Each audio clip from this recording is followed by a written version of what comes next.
This quick video is going to give you some tips on how to hold your violin and your bow.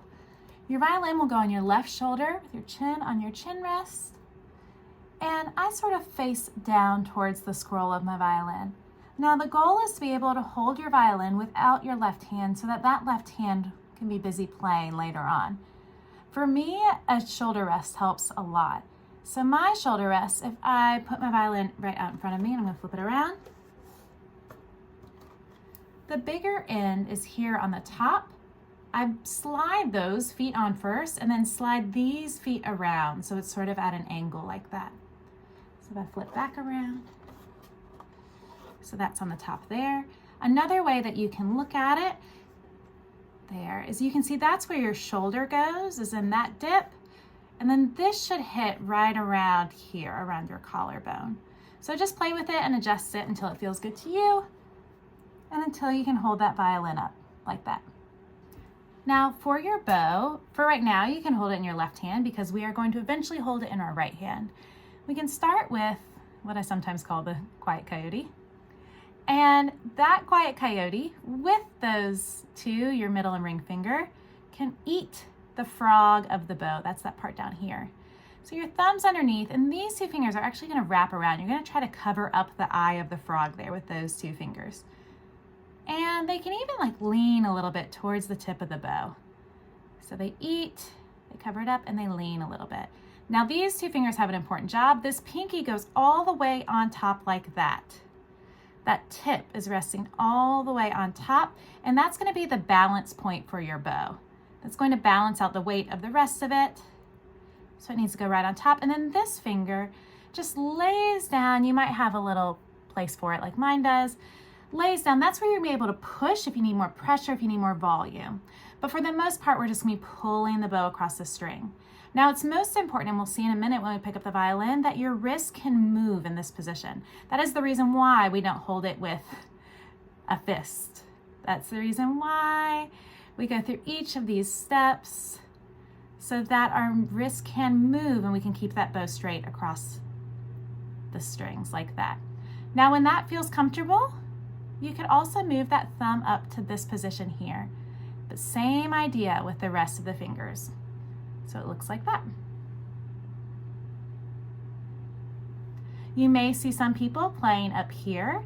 Sometimes that is easier because if you find the balance point of your bow, maybe like right there, then that pinky has less of a job to do holding up all the weight of the bow.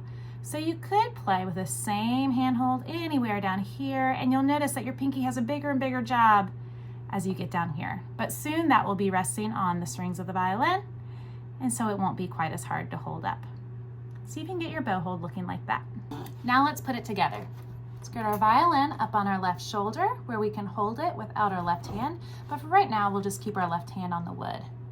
And you'll have your bow hold. That might look something like this, or maybe draped over a little bit more. And you'll try on each string to move your bow from the frog to the tip in a straight line between the bridge and the fingerboard. It might look like this. And see how my wrist bends? And how my wrist bends again. As long as you can keep that bow straight rather than crooked like that, if you can keep the bow straight from the frog to the tip, it's working. Make sure you can bend that wrist. On the D string, it'll look like this.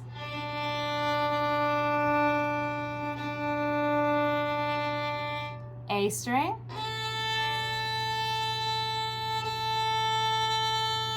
And remember, when you get to the higher strings, you want to move faster and lighter to avoid crunchies.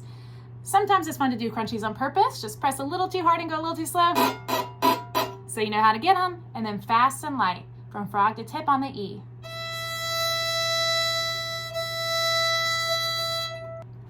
Since we're playing fiddle, we're going to practice our double strings also. First, we'll try the G and D. So place your bow at the angle with your elbow high enough where you're touching both the G and D strings. Now you may need to press a little bit harder with that first finger to get into both of them. Because we're pressing harder, we may need to move that bow faster to avoid the crunchies. It might sound like this.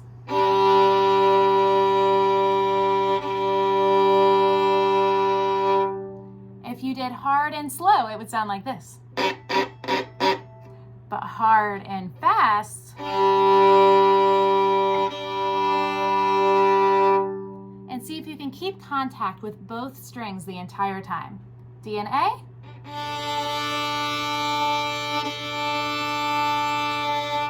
And then we're going to go to our A and E. Notice how my elbow is dropping each time to get to each of these. And again, if we're pressing harder, especially on these higher strings, remember to move faster.